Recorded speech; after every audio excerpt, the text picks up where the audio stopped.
الصلاۃ والسلام علیک یا سیدی یا رسول اللہ وعلی آلک و اصحابک یا سیدی یا حبیب اللہ۔ کل جو ہم نے درس سنا تھا وہاں ہم نے اختتام یہ کیا تھا کہ رسول اللہ صلی اللہ تعالی علیہ وسلم نے 13 یا 14 برس کی عمر میں اپنے چچا جناب ابو طالب کی معیت میں ملک شام کا سفر کیا تھا تجارت کی غرض سے، اور اس سفر کے اندر ایک واقعہ پیش آیا کہ جس میں بحیرہ راہب نے رسول اللہ صلی اللہ تعالی علیہ وسلم کو پہچان لیا، اور اس نے حضرت ابو طالب سے یہ کہا کہ یہ اللہ تعالیٰ کے آخری نبی ہونے والے ہیں، اور وہ صفات جو گزشتہ کتابوں میں موجود ہیں وہ پوری کی پوری ان کے اندر پائی جاتی ہیں، مہر نبوت بھی ان کی شانوں کے درمیان ہے۔ تو مجھے خدشہ ہے کہ جہاں آپ جا رہے ہیں وہاں یہود ان کو نقصان پہنچائیں گے، اس لیے بہتر یہ ہے کہ آپ واپس لے جائیں۔ تو وہاں سے ابو طالب خود یا پھر چند ساتھیوں کی معیت میں سرکار کو باحفاظت مکہ پہنچا دیا گیا۔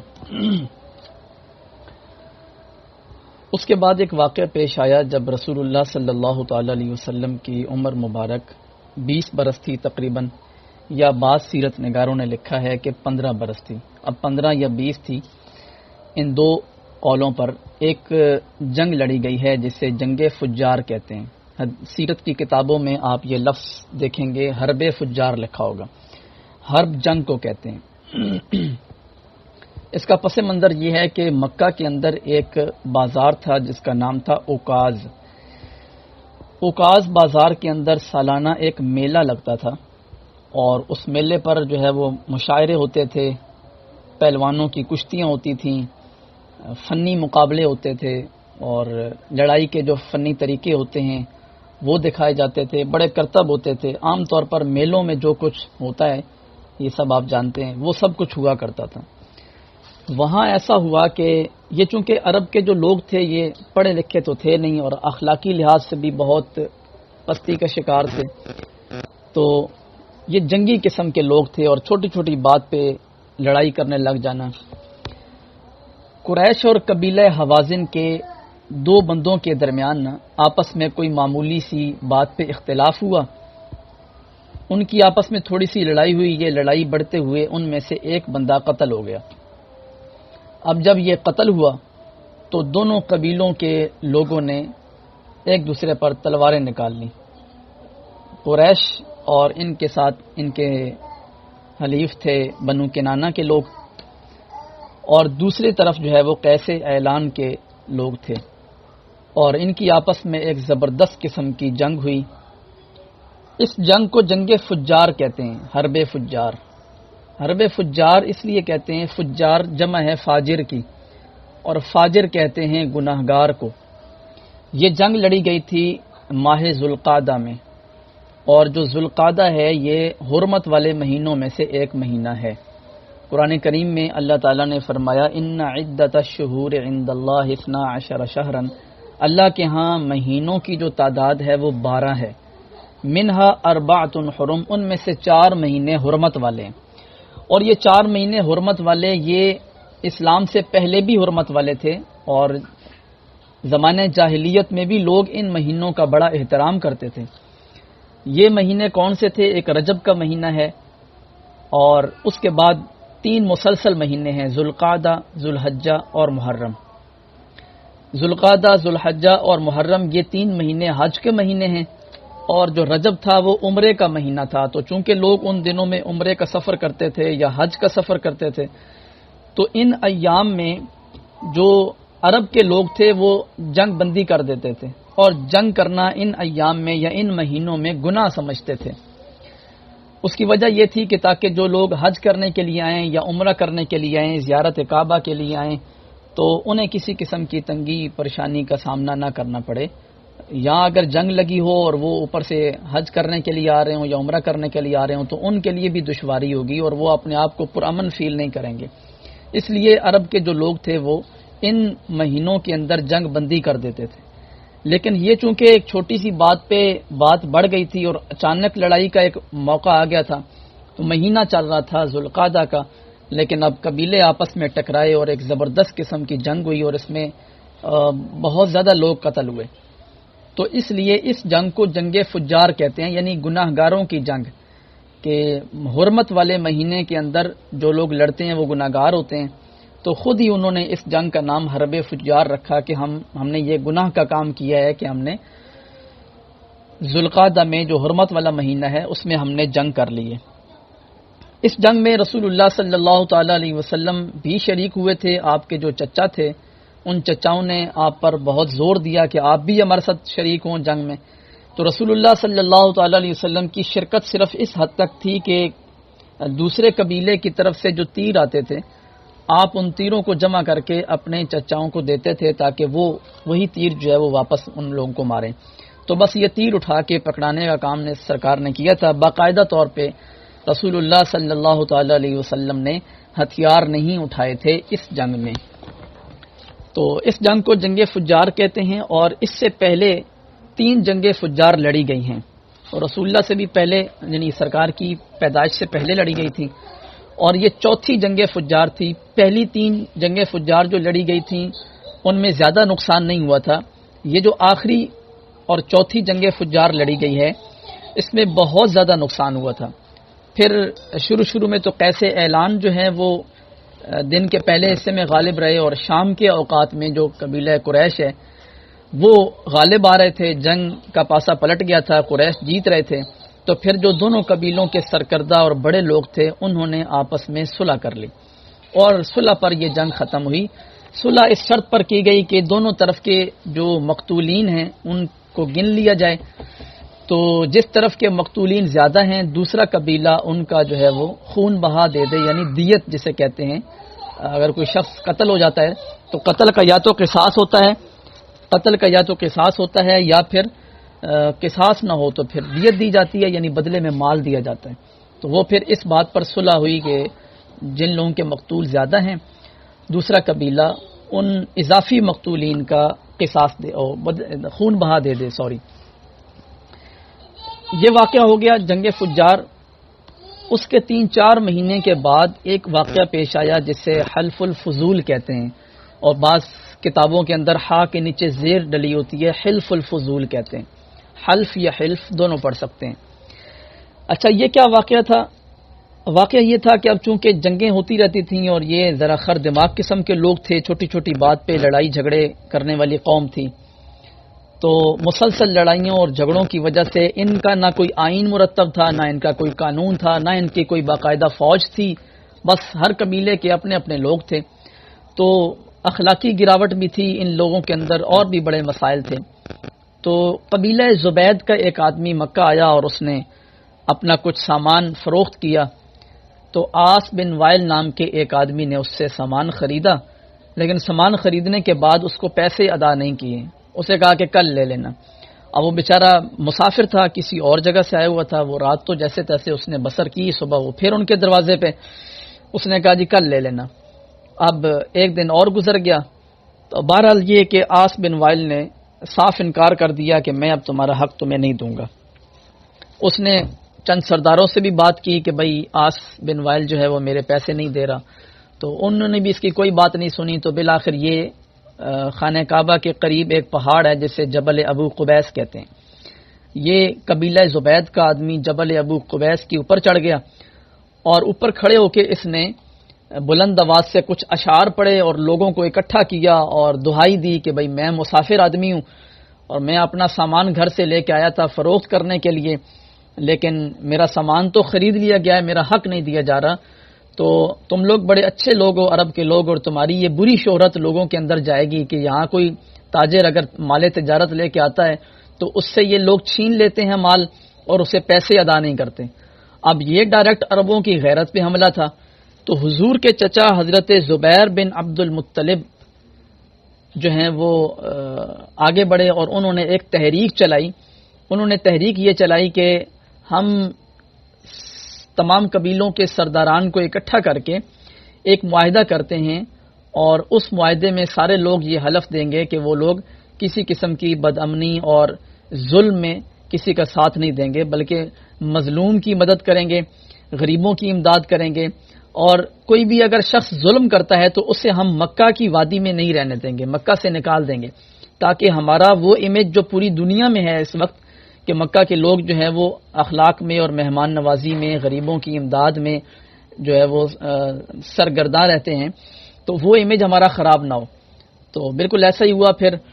پھر جو ہے وہ ایک شخص کے گھر پہ اجتماع رکھا گیا جس میں بڑے بڑے سرداران اکٹھے ہوئے، اور ان سرداران نے اس بات پہ جو ہے وہ معاہدہ کیا۔ وہ چند نکات ہیں جو سیرت کی کتابوں میں لکھے ہوئے ملتے ہیں۔ نمبر 1 کہ ملک سے بے بدامنی دور کریں گے، مسافروں کی حفاظت کریں گے، اور غریبوں کی امداد کریں گے، مظلوم کی حمایت کریں گے، کسی ظالم یا غاصب کو ہم مکہ میں نہیں رہنے دیں گے۔ اگر کوئی ظالم یا غاصب شخص مکہ میں رہتا ہے اور مکہ میں رہ کے کسی پہ ظلم اور غصب کر رہا ہوتا ہے تو اسے ہم مکہ سے نکال دیں گے۔ ان نکات پر ایک معاہدہ ہوا، اور اس معاہدے کو حلف الفضول کہا جاتا ہے۔ حلف الفضول کیوں کہتے ہیں؟ حلف کا مطلب تو آپ سب سمجھ گئے ہوں گے، معاہدہ ہے یا قسم اٹھانا حلف کا مطلب ہے، لیکن الفضول کا مطلب کیا ہے؟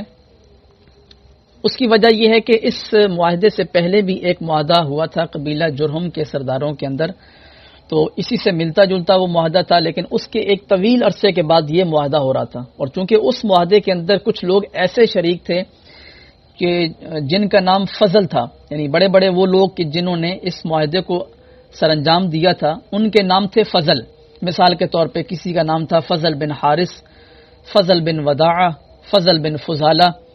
تو فضل نام کے لوگ تھے، تو فضل کی جمع اگر کی جائے تو وہ بنتی ہے فضول، فضل کی جمع ہے فضول، تو یعنی کئی فضل نامی افراد کا ایک معاہدہ۔ تو حلف الفضول کا مطلب کیا ہوا کہ فضل نام کے متعدد افراد کا ایک معاہدہ۔ تو یہ معاہدہ طے ہوا تھا، اس میں رسول اللہ صلی اللہ تعالی علیہ وسلم نہ صرف شریک تھے بلکہ سرکار نے اپنے چچا عبداللہ بن زبیر کے ساتھ اس تحریک میں بڑھ چڑھ کے حصہ لیا تھا۔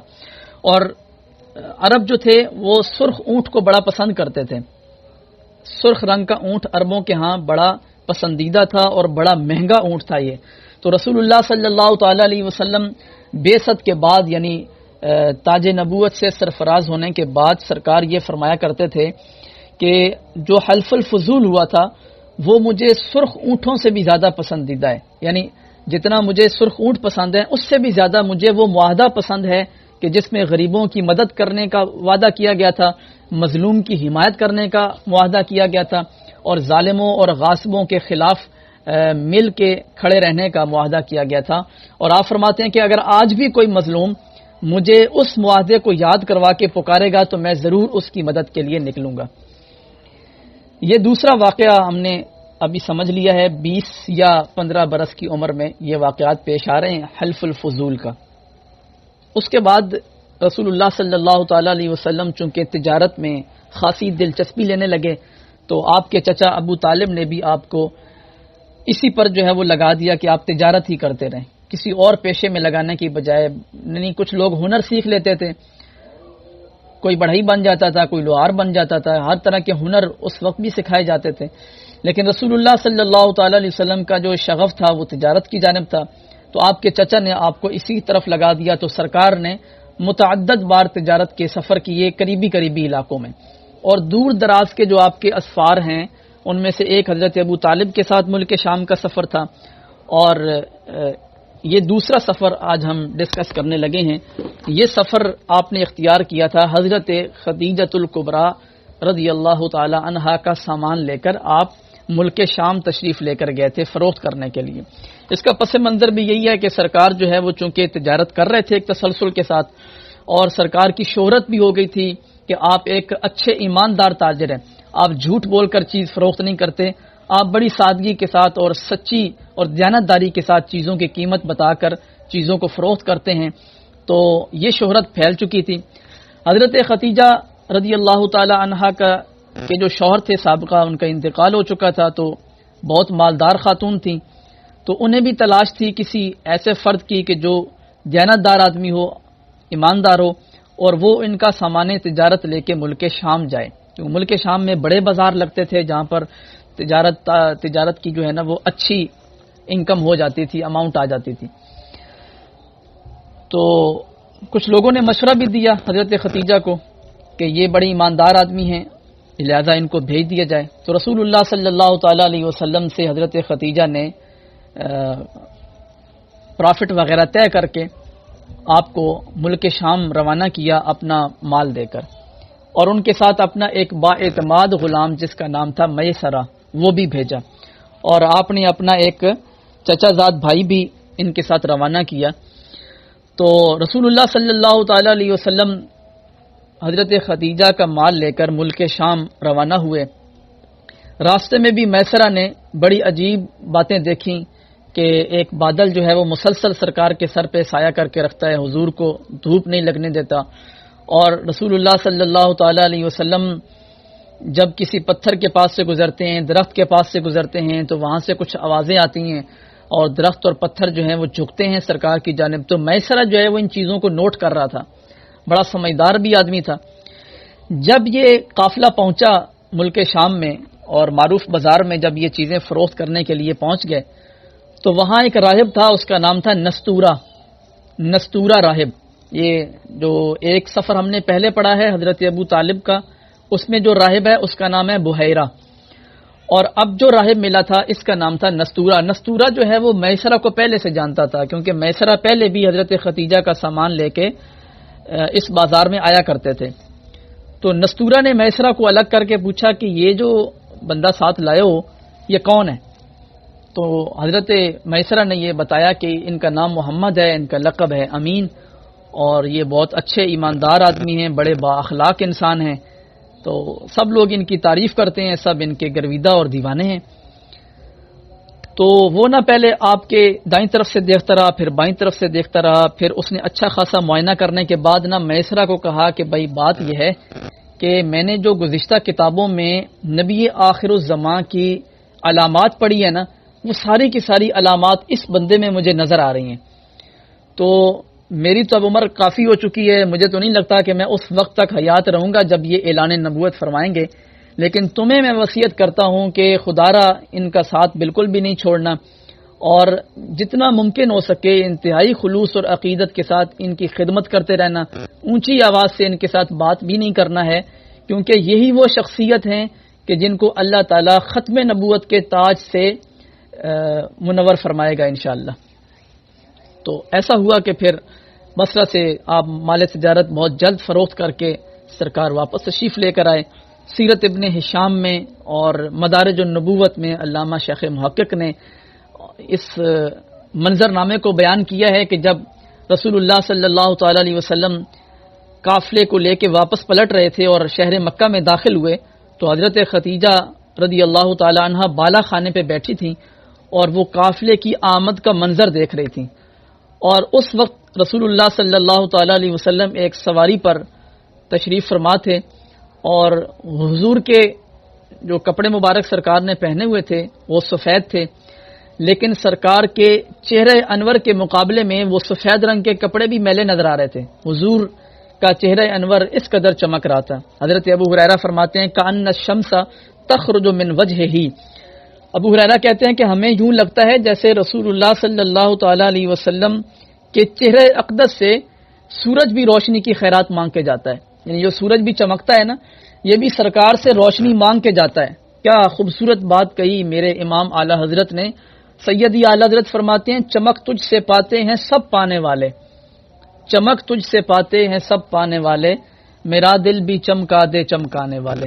رسول اللہ صلی اللہ تعالی علیہ وسلم اس شان کے ساتھ داخل ہو رہے تھے اور حضرت خدیجہ الکبریٰ بالا خانے میں اس قافلے کی آمد کا منظر دیکھ رہی تھیں، تو اللہ تعالیٰ نے ایک عجیب قسم کی الفت حضرت خدیجہ کے دل میں پیدا کر دی، اور حضرت خدیجہ کو سرکار کی آمد کا یہ منظر بڑا بھلا لگا۔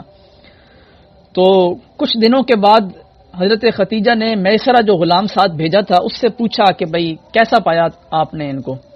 اس نے بڑی تعریفیں کی، اور پھر اس نے نستورہ والی بات بھی بتا دی کہ نستورہ راہب اس قسم کی باتیں کر رہا تھا ان کے بارے میں۔ اب بہتر تو اللہ ہی جانتا ہے کہ کیا بات حقیقت ہے۔ حضرت خدیجہ جو ہے وہ پہلے بھی عقیدت رکھنے لگی تھیں، لیکن یہ باتیں سن کر بے پناہ قلبی تعلق اور بے حد عقیدت و محبت سرکار کی حضرت خدیجہ کے دل میں پیدا ہو گئی۔ تو حضرت خدیجہ نے اس بات کا تذکرہ رسول اللہ صلی اللہ تعالی علیہ وسلم کی پھوپھی جان حضرت صفیہ کو بلایا اور ان سے کیا۔ پھر حضرت صفیہ سے ڈسکس کرنے کے بعد آپ نے اپنی ایک خادمہ نفیسہ بنت امیہ کو کہا کہ تم میرا پیغام لے کر جاؤ سرکار کے پاس نکاح کا۔ حضرت ختیجہ الکبریٰ بہت مالدار خاتون تھی اور اپنے خاندانی لحاظ سے بھی بڑا اعلیٰ خاندان رکھتی تھیں۔ اس کے علاوہ آپ انتہائی حسین و جمیل بھی تھیں۔ ان ساری خوبیوں کے باوجود حضرت ختیجہ انتہائی اچھے اخلاق کی مالک تھیں۔ عام طور پہ خوبصورت خواتین جو ہوتی ہیں اخلاقی اعتبار سے کم ہوتی ہیں، اگر یہ دو وصف پائے جائیں تو پھر مال کے لحاظ سے کم ہوتی ہیں، اور اگر یہ پایا جائے تو پھر خاندانی لحاظ سے کچھ کم ہوتی ہیں، لیکن حضرت ختیجہ میں یہ ساری خوبیاں جمع تھیں۔ حضرت ختیجہ سے نکاح کرنے کے لیے عرب کے بڑے بڑے سرداروں نے پیغامات بھیجے تھے، لیکن حضرت ختیجہ نے کسی کا پیغام بھی قبول نہیں کیا۔ اس کی وجہ یہ تھی کہ اس سے پہلے حضرت ختیجہ 2 دفعہ شادی کر چکی تھی۔ پہلی شادی حضرت ختیجہ کی جس شخص کے ساتھ ہوئی تھی ان کا نام ہے ابو حالہ۔ ابو حالہ سے حضرت ختیجہ کے 2 بیٹے پیدا ہوئے تھے، پھر ابو حالہ کا انتقال ہو گیا۔ اس کے بعد حضرت ختیجہ کا نکاح ہوا تھا عتیق بن عابد مخزومی سے۔ یہ قبیلہ مخزوم سے تعلق رکھتے تھے۔ ان سے بھی 2 بچے پیدا ہوئے، ایک بیٹا اور ایک بیٹی، اور کچھ عرصے کے بعد یہ بھی اس دنیا سے رخصت ہو گئے۔ تو پھر حضرت ختیجہ کی عمر بھی 40 برس ہو چکی تھی، تو اس لیے آپ نے اب یہ فیصلہ کیا تھا کہ میں مزید اب شادی نہیں کروں گی کسی سے۔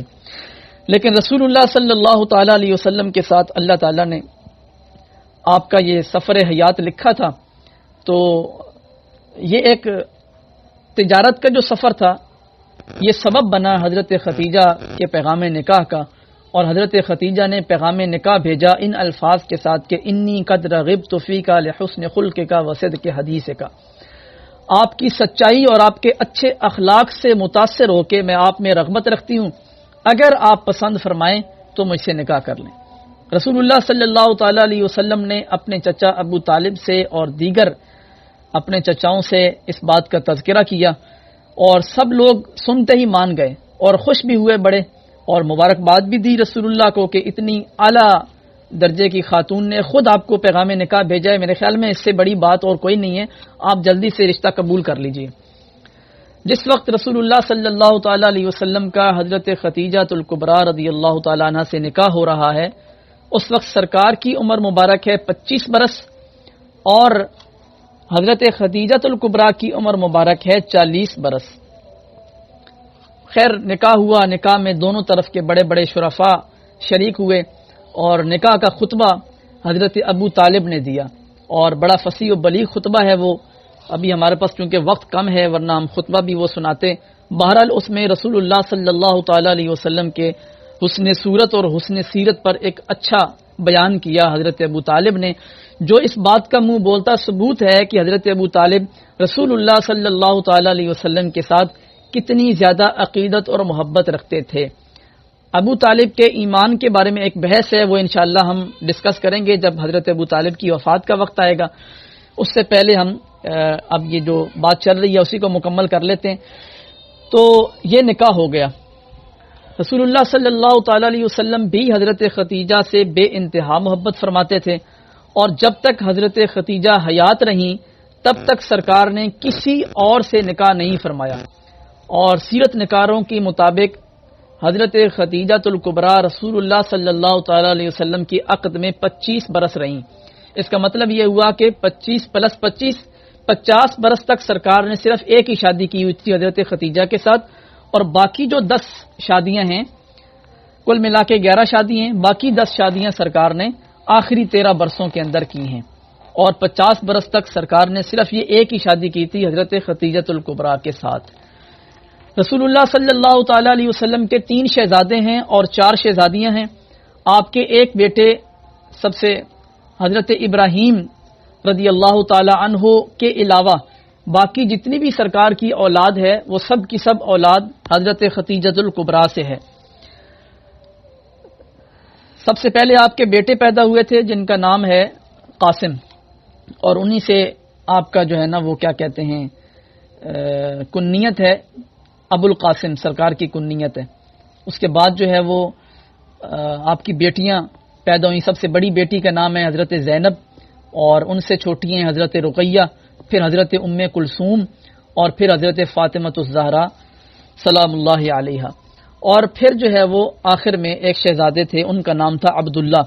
طیب اور طاہر عبداللہ کے القابات ہیں، یہ دو الگ سے بیٹے نہیں ہیں. جیسے کہ بعض لوگوں کو وہم ہوتا ہے کہ طیب اور طاہر بھی دو الگ سے بیٹے ہیں، یہ دو الگ سے نہیں ہیں، بلکہ عبداللہ جو سرکار کے آخری شہزادے ہیں، چھوٹے بیٹے، حضرت ختیجہ سے چھوٹے بیٹے، ان کا جو ہے وہ لقب ہے طیب بھی اور طاہر بھی. تو دو بیٹے اور چار بیٹیاں حضرت ختیجہ سے ہوئی تھیں، اور ایک بیٹے سرکار کے ایک اور زوجہ سے ہوئے تھے جن کا ہم تذکرہ آگے چل کے کریں گے. اور باقی جو آپ کے بیٹے تھے، شہزادے تھے، وہ شہزادے بچپن میں ہی انتقال کر گئے تھے، لیکن باقی جو بیٹیاں ہیں سرکار کی، ان سب نے اسلام کا زمانہ بھی پایا ہے، سرکار پر ایمان بھی لائی ہیں. اور حضرت فاطمہ رضی اللہ تعالی عنہا کے سوا باقی جو تین آپ کی شہزادیاں ہیں، ان کا وصال سرکار کی حیات میں ہی ہو گیا تھا. اور حضرت فاطمہ کا انتقال رسول اللہ صلی اللہ تعالی علیہ وسلم کے وصال کے 6 ماہ بعد ہوا تھا، جس کا تذکرہ ہم آگے چل کے کریں گے، اور شہزادیوں کی ڈیٹیل بھی ہم ڈسکس کریں گے آگے چل کے. اس کے بعد ایک واقعہ پیش آتا ہے تعمیر کعبہ کا. جب رسول اللہ صلی اللہ تعالی علیہ وسلم کی عمر مبارک ہوئی 35 برس، تو بارشیں ہونے لگی بہت زیادہ. اب آس پاس پہاڑ ہیں اور درمیان میں خانہ کعبہ ہے، اور جو تعمیر حضرت ابراہیم علیہ السلام نے کی تھی حضرت اسماعیل سے مل کر، جس کا ذکر قرآن کریم میں ہے، تو وہ جو تعمیر تھی اس میں خانہ کعبہ کی چھت نہیں بنائی گئی تھی، صرف دیواریں کھڑی کی گئی تھیں، اور دروازہ بھی بالکل زمین سے متصل رکھا گیا تھا. تو اب آس پاس پہاڑ تھے، اور یہ ایک جو زمین تھی یہ نچلی سطح پہ آتی تھی، تو پانی اوپر سے گرتا تھا اور یہاں جمع ہو جاتا تھا جب بھی بارشیں آتی تھیں. تو اس دفعہ بارشیں زیادہ آئیں اور کافی دنوں تک پانی کھڑا رہا، اور اندر سے بھی خانہ کعبہ پانی سے بھر گیا اور باہر سے بھی پانی کافی دیر کھڑا رہا، تو جس کی وجہ سے اس کی بنیادیں بہت زیادہ کمزور ہو گئیں اور دیواریں گرنے کے قریب ہو گئیں. اب جو وہاں کے لوگ تھے انہوں نے آپس میں مشاورت کی، قریش کے سرداروں نے، کہ خانہ کعبہ کی تعمیر نو کی جائے، اور اس دفعہ خانہ کعبہ کی چھت بھی بنا دی جائے تاکہ پانی اندر جمع نہ ہو، اور جو اس کا دروازہ ہے وہ قد آدم سے اونچا رکھا جائے، دروازہ اونچا کر کے رکھا جائے تاکہ پانی اس انٹرس سے بھی داخل نہ ہو اندر، اور ہر بندہ کعبے کے اندر نہ جا سکے، بلکہ جسے ہم اجازت دیں وہ بندہ کعبے کے اندر داخل ہو سکے، کیونکہ ظاہر ہے پھر سیڑھی رکھنی پڑے گی، اور سیڑھی ہم جس کے لیے رکھیں گے وہی ہوگا. تو خیر خانہ کعبہ کی تعمیر پھر شروع ہوئی، اور یہ طے پایا کہ اب جو تعمیر ہوگی وہ صرف اور صرف حلال پیسے سے ہوگی. اب اس زمانے میں لوگ جوا کھیلتے تھے اور دیگر کام ایسے کرتے تھے جس سے حرام کی ملاوٹ بھی ہوتی تھی. اب جو حلال کا مال ان کے پاس تھا وہ رقم اتنی تھوڑی تھی کہ اس سے صرف ایک چورس ایک عمارت تعمیر ہو سکتی تھی. مکمل جو بنیاد ابراہیم تھی اس پر مکمل خانہ کعبہ تعمیر نہیں ہو سکتا تھا، اتنی مالیت نہیں تھی ان کے پاس. دیواریں تو جیسے تیسے کھڑی کر لیتے یہ، لیکن چھت کا میٹیریل پورا نہ ہوتا ان کے پاس. تو اس لیے پھر انہوں نے یہ سوچا کہ کچھ حصہ جو ہے وہ ہم خالی چھوڑ دیتے ہیں، اور باقی حصے پر ہم ایک عمارت بنا لیتے ہیں علامتی طور پر، اور بعد میں جب اللہ تعالی ہمیں مال سے نوازے گا، حلال مال سے، تو پھر ہم اس کی بنیادوں پر بھی دیواریں کھڑی کر کے اس کو بھی شامل کر دیں گے. تو ایک طرف سے انہوں نے 6 ہاتھ چھوڑ دیا، 6 ہاتھ. تو باقی انہوں نے 4 کونوں پر مشتمل ایک چورس قسم کی عمارت بنا دی خانہ کعبہ کی. اور یہ جو باقی جگہ 6 ہاتھ انہوں نے چھوڑی تھی، آج اگر آپ خانہ کعبہ کا نقشہ دیکھتے ہیں تو اس میں آپ کو ایک 4 کونوں والی چورس عمارت نظر آتی ہے، اور ایک گول دائرہ سا نظر آتا ہے جس میں چھوٹی چھوٹی دیوار بنی ہوئی ہے. یہ بھی کعبے کا حصہ ہے جسے حتیم کہا جاتا ہے. تو یہ چونکہ قریش نے خالی چھوڑ دیا تھا تو بعد کی تعمیرات میں بھی اسے خالی ہی رکھا گیا، اسے مکمل نہیں اٹھایا گیا. اس میں اللہ تعالیٰ کی ایک حکمت تھی، وہ حکمت یہ تھی کہ اب قریش یہ ارادہ کر رہے تھے کہ خانہ کعبے کا جو دروازہ ہے وہ اونچا رکھا جائے اور اپنی مرضی سے بندے داخل کیے جائیں. تو اللہ تعالیٰ اس بات کو اپنے کامل علم کے ساتھ جانتا تھا کہ بعد میں آنے والے لوگ بھی اس دروازے کو صرف امیروں کے لیے کھولیں گے اور غریب بیچاروں کے لیے یہ دروازہ نہیں کھولے گا. تو اللہ تعالیٰ نے کمال حکمت بالغہ سے ان کے ذہنوں میں یہ بات ڈالی کہ کچھ حصہ خالی چھوڑ دیا جائے.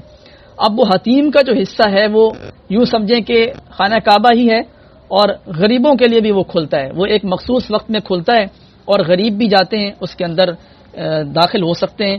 میں 2018 میں اللہ تعالیٰ نے مجھے سعادت دی تھی خانہ کعبہ کی حاضری کی، تو میں اپنی دادی اماں کے ساتھ گیا تھا، اور اللہ تعالیٰ کے فضل و کرم سے ہم عصر کے بعد جب یہ حتیم کا دروازہ کھلا تھا تو میں نے خود بھی اور اپنی دادی اماں کو بھی میں نے عین میثاب رحمت کے نیچے نوافل جو ہے وہ ادا کروائے تھے، اور میں نے خود بھی سعادت حاصل کی تھی میثاب رحمت کے نیچے نوافل پڑھنے کی خانہ کعبہ کے عین وسط میں، یعنی حتیم کے اندر جو خانہ کعبے کی چھت کا پرنالہ ہے نا، اسے میثاب رحمت کہتے ہیں، تو اس کے نیچے ہم نے نوافل ادا کیے تھے۔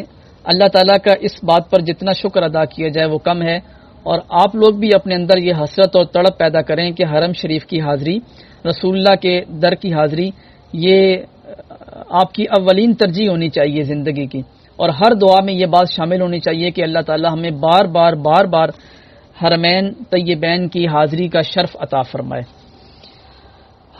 اللہ کرے ہم اس سیرت کے درس کے توسل سے اور اس کی برکت سے انشاءاللہ العزیز جتنے ہمارے کلاس کے ممبران ہیں سب ایک ساتھ حرم شریف کی حاضری کے لیے جائیں۔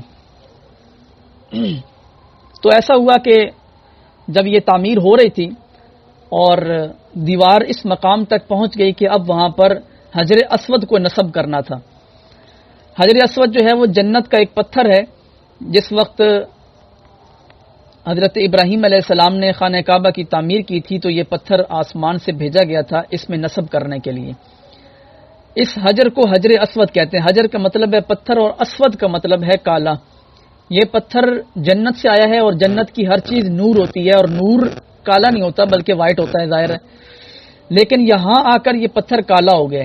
رسول اللہ صلی اللہ تعالی علیہ وسلم فرماتے ہیں کہ اس میں یہ صلاحیت ہے کہ جو شخص اسے چومتا ہے یہ ہونٹوں کے ذریعے سے اس کے سارے گناہ چوس لیتا ہے، اور لوگوں کے گناہ اکٹھے کر کے یہ کالا ہو گیا، یعنی یہ نور تھا اور سفید رنگ کا پتھر تھا، لیکن لوگ اسے چومتے ہیں تو یہ ان کے گناہ اس ذریعے سے نکال لیتا ہے اور یہ اپنے اندر سما لیتا ہے۔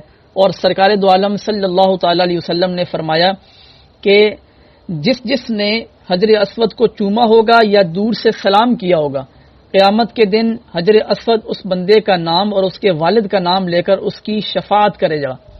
یعنی آپ اندازہ کریں اتنے رش کے اندر جب حاجی جاتے ہیں لاکھوں کا مجمع ہوتا ہے وہاں پہ، اور لاکھوں کے مجمع میں جو شخص صرف دور سے کھڑے ہو کے حجر اسود کو سلام کرتا ہے، حجر اسود اس کا نام بھی جان لیتا ہے، اس کے والد کا نام بھی جان لیتا ہے، اس کا علاقہ بھی جان لیتا ہے، اور قیامت کے دن اس کی مہموری چیک کیجئے کہ قیامت کے دن وہ اتنے لوگوں کی شفاعت بھی کرے گا جن لوگوں نے اسے چوما ہے یا سلام کیا ہے، استلام کیا ہے، تو وہ ان سب کی شفاعت بھی کرے گا۔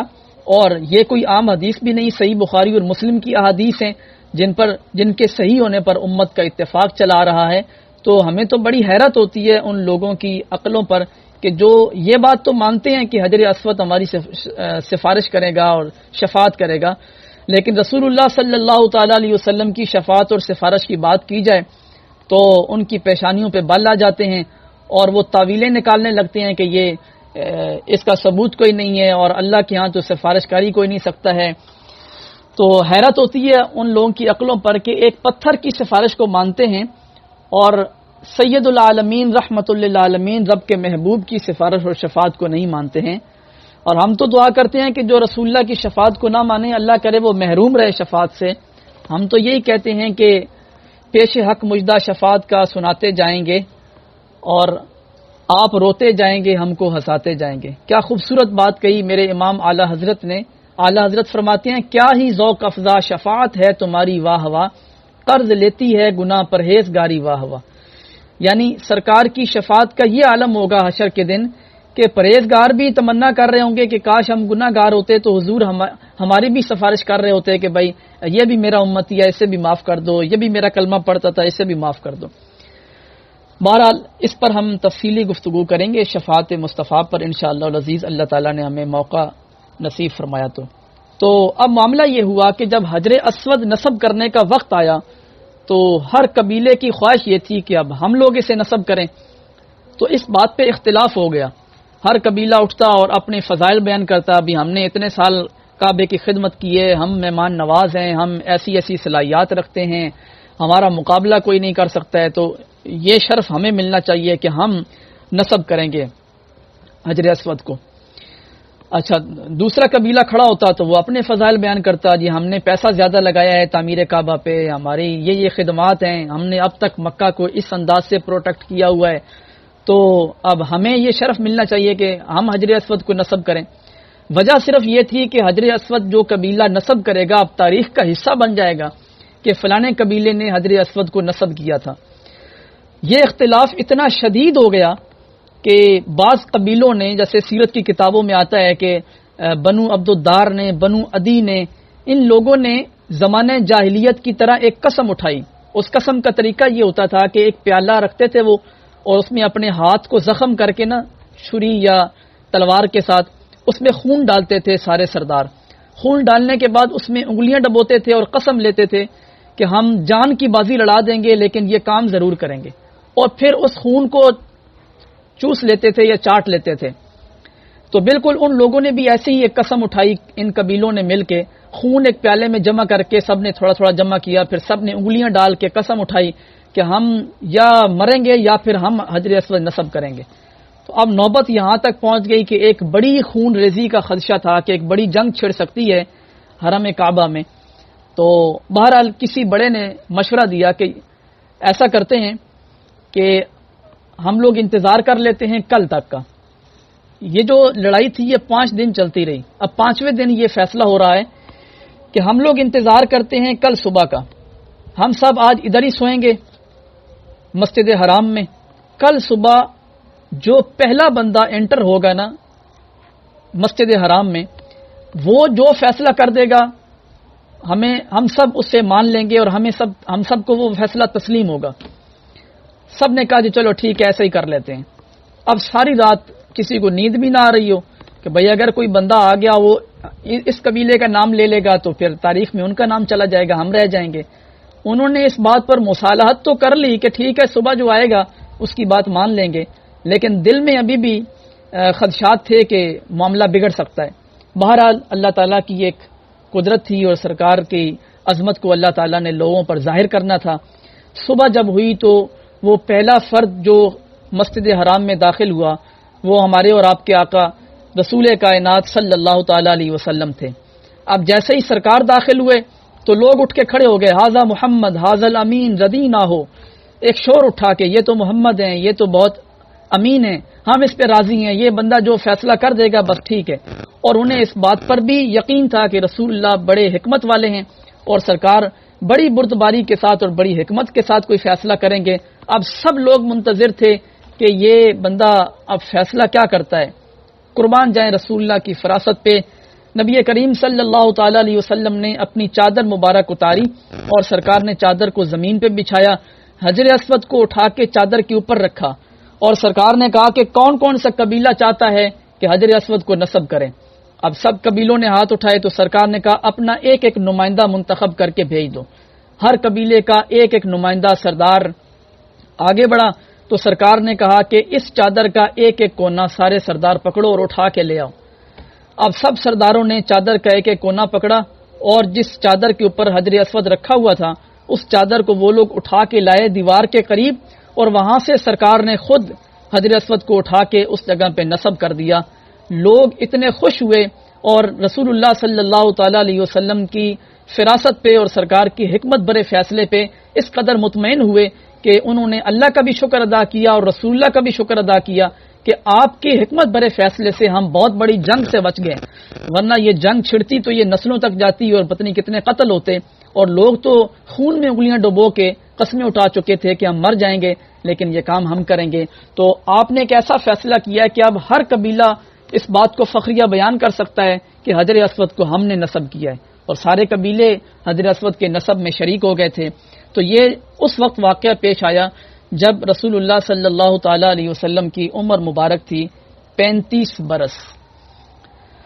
تو امام جلال الدین سیوطی علیہ رحمہ نے تاریخ مکہ میں بیان کیا ہے کہ خانہ کعبہ کو 10 مرتبہ تعمیر کیا گیا۔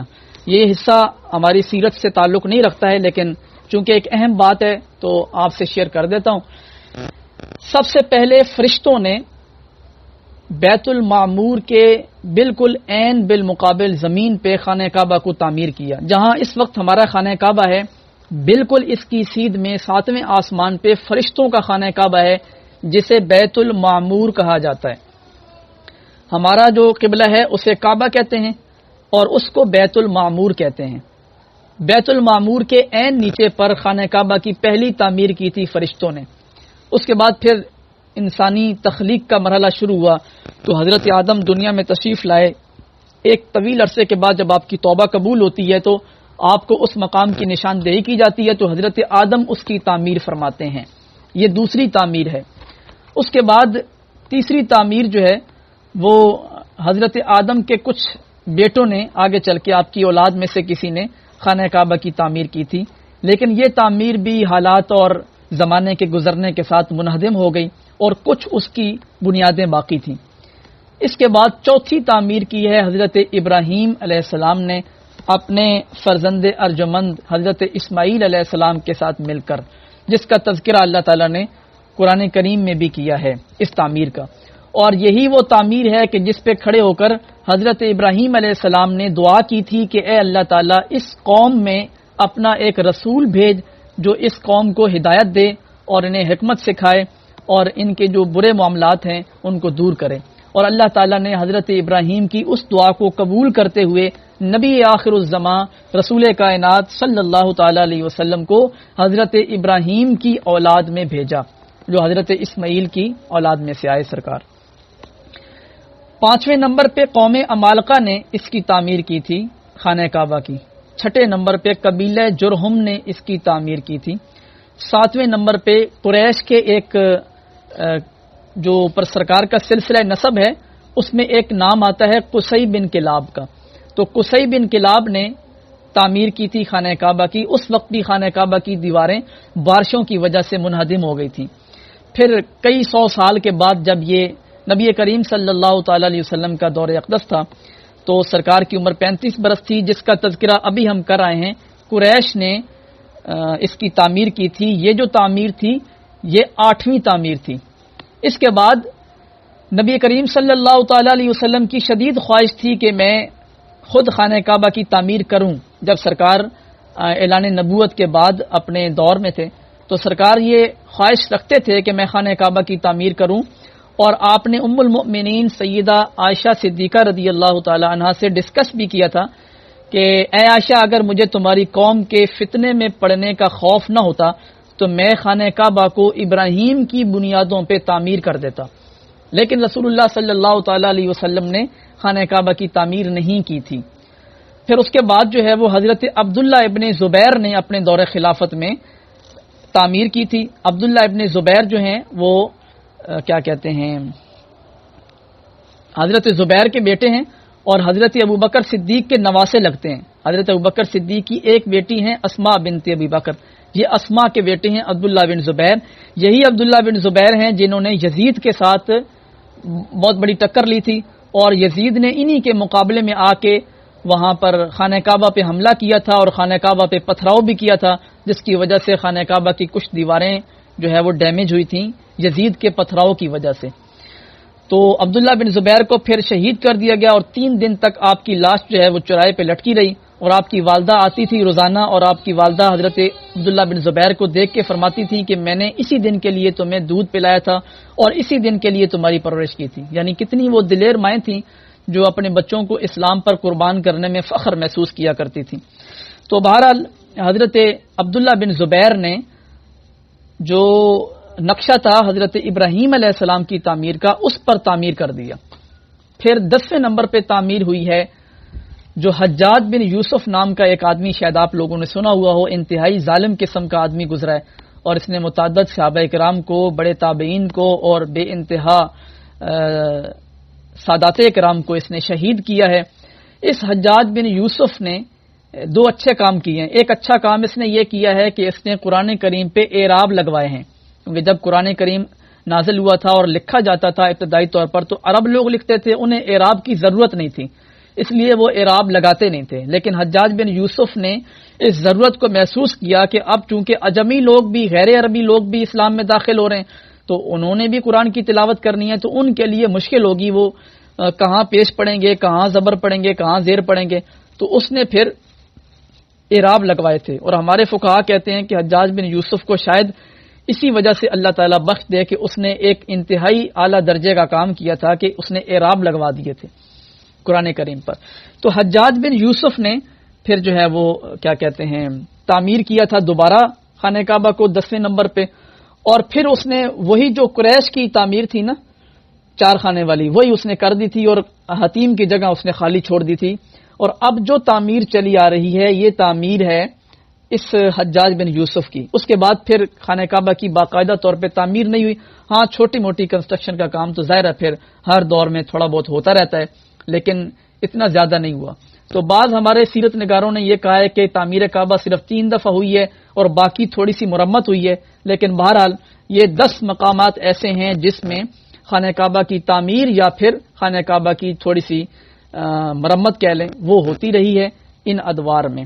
تو رسول اللہ صلی اللہ تعالی علیہ وسلم اعلان نبوت سے پہلے سرکار کے کچھ دوست تھے جن کے ساتھ حضور کچھ راز و نیاز کی باتیں کرتے تھے، اور ان کے ساتھ سرکار کا اٹھنا بیٹھنا، تجارتی اسفار، لین دین چھوٹا موٹا یہ چلتا رہتا تھا۔ ان میں سے ایک دوست تو حضرت ابوبکر صدیق ہیں، یہ آپ سب کو معلوم ہے کہ سرکار کے اعلان نبوت سے پہلے کے دوست ہیں حضرت ابوبکر صدیق۔ اور ایک آپ کے دوست تھے حضرت ختیجہ کے چچا زاد بھائی حکیم بن حزام۔ حکیم بن حزام بھی بعد میں مسلمان ہو گئے تھے۔ حکیم بن حزام بہت معتبر شخصیت تھے اور بڑے عالی وقار، عالی مرتبت آدمی تھے۔ ان کے بارے میں صحیح روایت سے ثابت ہے کہ آپ جو ہے وہ خانہ کعبہ کے اندر پیدا ہوئے تھے۔ حکیم بن حزام خانہ کعبہ کے اندر تشریف لائے تھے، اور ایک شخصیت حضرت علی المرتضیٰ ہیں جن کے بارے میں کچھ روایات ہیں کہ وہ بھی خانہ کعبہ میں تشریف لائے تھے۔ تو بہرحال یہ 2 افراد ایسے ہیں کہ جو خانہ کعبہ میں جن کی ولادت ہوئی تھی۔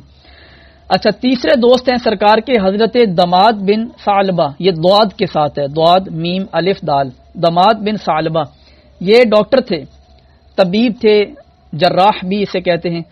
یہ بہت ماہر قسم کے ڈاکٹر تھے حضرت دماد۔ یہ کچھ عرصہ مکہ سے باہر چلے گئے تھے، اور جب یہ واپس آئے تھے تو اس وقت سرکار اعلان نبوت فرما چکے تھے، اور لوگ آپ کو مجنون کہتے تھے، معاذ اللہ، یعنی یہ پاگل۔ تو ایک دفعہ جب دماد نے سرکار کو دیکھا تو کچھ لوگ حضور کے پیچھے لگے ہوئے تھے، اور سرکار ان کی زد میں تھے، اور وہ آپ کو مجنون مجنون کہہ کے پکار رہے تھے۔ تو حضرت دماد نے سرکار کو جو ہے وہ ان سے پروٹیکٹ کیا اور ایک جگہ پر لے گئے، اور ان سے کہا کہ دیکھیے میں جو ہے وہ ڈاکٹر ہوں اور آپ جانتے ہیں، اور میں جنون کا علاج کر لیتا ہوں، اگر آپ پر کوئی سائے کی شکایت وغیرہ ہے تو مجھے بتائیں۔ تو پھر رسول اللہ صلی اللہ تعالی علیہ وسلم نے فصیح انداز سے اللہ تعالیٰ کی شان بیان کی اور ان پر اسلام پیش کیا، تو حضرت دماد بن ثعلبہ اتنے متاثر ہوئے کہ انہوں نے کلمہ پڑھا اور دائرہ اسلام میں داخل ہو گئے۔ اور سرکار کے چوتھے دوست ہیں، ان کا نام تھا قیس بن صائب مخزومی۔ یہ بھی رسول اللہ صلی اللہ علیہ وسلم کے گہرے دوست تھے، اور انہوں نے بھی بعد میں اسلام قبول کر لیا تھا۔ ہم یہاں تک پہنچ گئے ہیں کہ اب سرکار دو عالم صلی اللہ تعالی علیہ وآلہ وسلم کی جو اعلان نبوت سے پہلے کے اہم اہم واقعات ہیں ان کو ہم نے ڈسکس کر لیا ہے۔ تو اس سے پہلے کی جو سیرت ہے اس میں ہم نے یہ سب کچھ دیکھ لیا ہے کہ سرکار کا بچپن بھی بے مثال تھا، حضور کی جوانی بھی بے مثال تھی، سچائی، دیانتداری، وفاداری، عہد کی پابندی، بزرگوں کی قدر، عظمت، چھوٹوں پر شفقت، رشتہ داروں سے محبت، سرکار کی سخاوت، قوم کی خدمت، دوستوں سے ہمدردی، عزیزوں کی غمخواری، غریبوں مفلسوں کی خبرگیری، اور دشمنوں کے ساتھ بھی سرکار کا نیک برتاؤ، الغرض کہ ہر اچھی خصلت رسول اللہ صلی اللہ تعالی علیہ وسلم میں موجود تھی۔ حضور انتہائی کم بولتے تھے، فضول باتوں سے نفرت کرتے تھے، ہمیشہ سرکار جو ہے وہ خاموش رہنے کی ایک سرکار کی عادت تھی، اور حضور غور و فکر کرتے رہتے تھے چیزوں کو دیکھ کر۔ اور عام طور پر جو نوجوانی میں چیزیں ہوتی ہیں، مثال کے طور پہ ہرس، طمع، دغا، فریب، جھوٹ، شراب خوری، بدکاری، ناچ گانا، لوٹ مار، چوری، فحش گوئی، عشق بازی، یہ اس زمانے کا کلچر تھا کہ عرب کے بگڑے ہوئے جو بچے تھے تقریباً ہر دوسرے بچے میں یہ شکایات موجود تھیں۔ لیکن اس انتہائی بگڑے ہوئے معاشرے میں بھی رسول اللہ صلی اللہ تعالی علیہ وسلم اخلاق عظیمہ پر فائز تھے، اور سرکار ہر اچھی خصلت حضور میں موجود تھی، اور ہر چھوٹی سی چھوٹی بری خصلت سے بھی رسول اللہ صلی اللہ تعالی علیہ وسلم انتہائی دور رہتے تھے، یہ تھی سرکار کی سیرت جو اب تک کی لوگوں کی نگاہ میں تھا. اور سرکار کو جو حضور کے دشمن بھی بعد میں بنے تھے نا، وہ قریش کے لوگ بھی سرکار کو صادق اور امین کے نام سے یاد کرتے تھے کہ حضور سچے بھی ہیں، اور آپ کے پاس جو امانت رکھوائی جاتی ہے حضور بر وقت وہ صحیح سلامت امانت واپس بھی کرتے تھے. ورنہ اس زمانے میں خیانتیں بہت زیادہ مروج تھیں، اور کسی کے پاس امانت رکھوائی بھی جاتی تھی تو رشوت دینی پڑتی تھی کہ یار اتنے پیسے لے لینا اور پھر مجھے یہ پیسے واپس کر دینا، کیونکہ چوری کے خدشات بھی ہوتے تھے، ڈاکہ زنی کے خدشات بھی ہوتے تھے، اور باقاعدہ طور پہ بینکنگ تو تھی نہیں وہاں پر، تو امانتیں لوگ رکھواتے تھے. لیکن رسول اللہ صلی اللہ تعالی علیہ وسلم سب سے زیادہ امین تھے. یہی وجہ ہے کہ سرکار اعلان نبوت کے بعد بھی جب لوگ آپ کو ستاتے تھے تب بھی آپ کفار کی امانتیں اپنے پاس رکھ لیتے تھے. اور یہ بھی آپ نے بات پڑھی سنی ہوگی کہ حضور ہجرت کر کے جا رہے تھے، اس وقت بھی سرکار کے پاس کفار کی امانتیں رکھی تھیں، اور سرکار حضرت علی کو ان امانتوں پر مقرر کر کے جاتے ہیں کہ علی میں جا رہا ہوں ہجرت کر کے، یہ صبح آپ اٹھنا، یہ امانتیں فلاں فلاں فلاں بندے کو واپس کرنا، اور پھر تم بھی ہجرت کر کے مدینے آ جانا. تو بہرحال اعلان نبوت سے پہلے تک کی گفتگو ہماری مکمل ہو گئی ہے. وقت بھی ہمارا آج کا اختتام کو پہنچا ہے. اللہ تعالی ہمارے آج کے درس کو اپنی بارگاہ میں قبول فرمائے. اس میں جو اچھی باتیں مجھ سے ادا ہوئی ہیں اللہ کریم اس کا اچھی جزا ہمیں دے، اور جو باتیں ہم سے غلطی ہو گئی ہم سے اللہ تعالی درگزر فرمائے. وآخر دعوانا ان الحمد للہ رب العالمین.